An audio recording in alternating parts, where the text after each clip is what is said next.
এই হলো দীঘার যে হোটেলে আমরা ছিলাম সেই হোটেলের ব্যালকনি থেকে সি ফেসিং ভিউটা।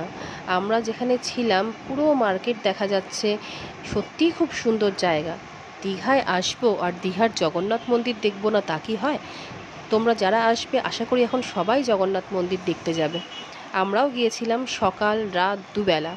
তাই জগন্নাথ মন্দিরের সমস্ত details, long video, short video যদি তোমরা দেখতে চাও তাহলে পরের যে ভিডিওগুলো আছে সব স্ক্রল করো, আস্তে আস্তে তোমরা সবই দেখতে পাবে।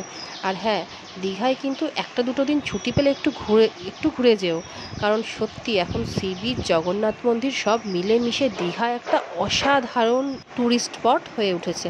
তাহলে আর দেরি কেন, ঝটপট যাও, পরের ভিডিওগুলো দেখো, লং ভিডিও, শর্ট ভিডিও, পুরো আইডিয়া পেয়ে যাবে জগন্নাথ মন্দির সম্বন্ধে। আর হ্যাঁ, আমার ভিডিওগুলো ভালো লাগলে একটু লাইক করে দিও, কমেন্ট করে জানিও যে ভিডিওগুলো কেমন লাগছে, আর চ্যানেলটা ভালো লাগলে একটা সাবস্ক্রাইব অবশ্যই করো, সাথে থেকো। জয় জগন্নাথ।